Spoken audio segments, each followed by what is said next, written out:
Hello everyone. For those who don't have the square frame, you all can use any regular frame which is available in the market. This is a normal wooden frame. You also will find it in plastic material. You can use either, it's okay.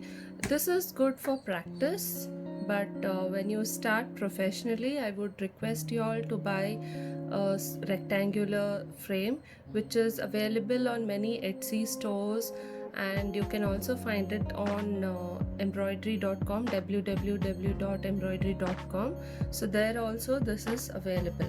Now if you all have this wooden or the plastic ring, I would suggest that you all wrap it with a cotton twill, or like here if you all see, it is a cotton twill ready lace that we get in the market. Okay, or if you all don't have, you all can use any cotton fabric, muslin, cut it into strips and you wrap them around your frame.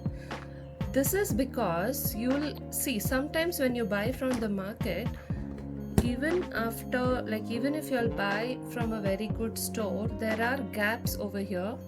Okay, sometimes these gaps will not give us enough stiffness to the fabric we are using for embroidery.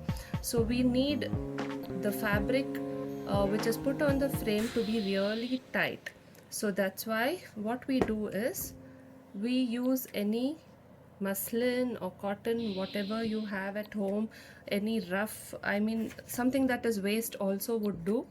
You can just cut them but on bias.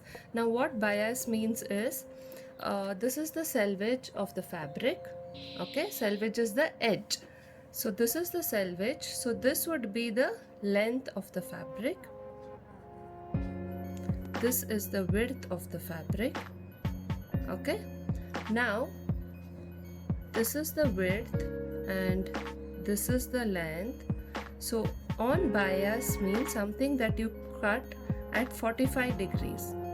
Okay, so this we cut on bias because we want it to smoothly wrap on the frame. So if it's cut in a horizontal or vertical, it won't give us that what you say, when wrapping it will give us a lot of difficulty. So when you cut on bias, it is more easier to twist and turn. So I have a small bit here, but you can take a longer one, and even if you have small bits, I prefer you stitching them together first and then wrapping, because otherwise you all will have you all will be left with too many small pieces like this. So then that will be of no use. You'll have many fray ends everywhere.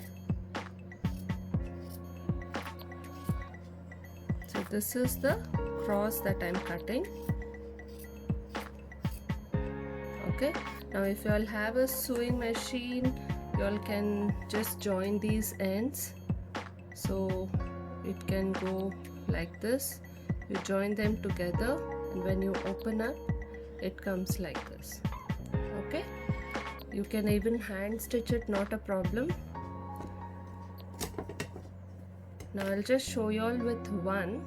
Okay, now you all can glue it here at any one end. You all can start off where there is the screw. You all can glue it, or you all can put it with a Tixo tape. So then just go on wrapping it.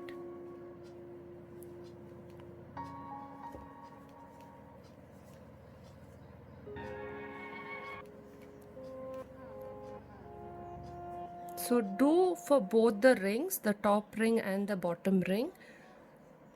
You can see. So when you finish also, you can just glue the end, or you can put a Tixo tape. Okay, so this is how you should wrap it. Now here I will not waste my time wrapping it. Hope you all understood. Now you all can use for practice. In the videos I have shown organza fabric for practicing, because you all can see my hand which goes underneath the fabric clearly. But if you all want just for practice, if you all are okay with opaque fabric, you all can use cotton. Personally, I feel cotton is good because it is easier to practice. It's a sturdy fabric. Organza, though you can see your hands underneath, but it will pull up the threads a lot, and it will give you a lot of difficulty if you're a beginner. So now here what I'll do, usually when you're doing embroidery, the ring with the screw is on top and this is at the bottom. Okay, now for this embroidery, whenever I do, personally I like the bigger ring to go underneath, okay, and the smaller ring to come on top. So there is no rule that you have to follow this. This is how I like it. This is a small tip that I can give you all so that it's easier to embroider. Okay, now why, I will tell you. When your fabric is like this, like the usual one, whenever you're putting pressure, the fabric goes on becoming loose. Okay, so then each time you'll have to tighten it. But when it is like this, your hand's pressure falls on the inner ring, so there is gap between your hand and the fabric, which is a little inside. Okay, so this personally I like it. Now here it is still loose. If you see, I cannot hear it like tambour. The word tambour is because it's a drum in French, so it has to be as tight and you should hear the sound like a drum. Right now not yet because it's still loose, so I will tighten, pull. Now if it is a cotton fabric, this works good, okay, because you can pull the cotton and it won't spoil the fabric, there won't be spillage. But if you're using a delicate fabric like silk and organza, if you pull like this, you will get spoilage of fabric at the places you have pulled. So avoid doing that if you're using a delicate fabric. If it's cotton, it's still okay. Now you can hear the sound. So this is how tight your fabric should be. Now if you're using a rectangular frame, usually the person selling it, the seller will have a video of how to fix it, because there are different types of rectangular frames available in the market. So I cannot make one video for it. So once you buy that, I'm always happy to help you fix it. Usually the fixing part, the seller himself will let you know how to fix it. After that, how to fix the fabric, you can always contact me and I'll be happy to help. So this is how we start. Now as I said, this needs to be hands free. You cannot hold the frame and work. So for that you will need to have a holder, okay, or you can place it like in my previous introduction to materials. I have mentioned that you can keep it on a table edge and then place something that is heavy on top. So this part will be free for you to embroider. Now here I'll show you, just a minute. Now here I have a frame which I've bought online, okay, which has, it is, the stand is on the floor, and now this part I can fix the frame, okay. So like this you get many in the market, you just need to check.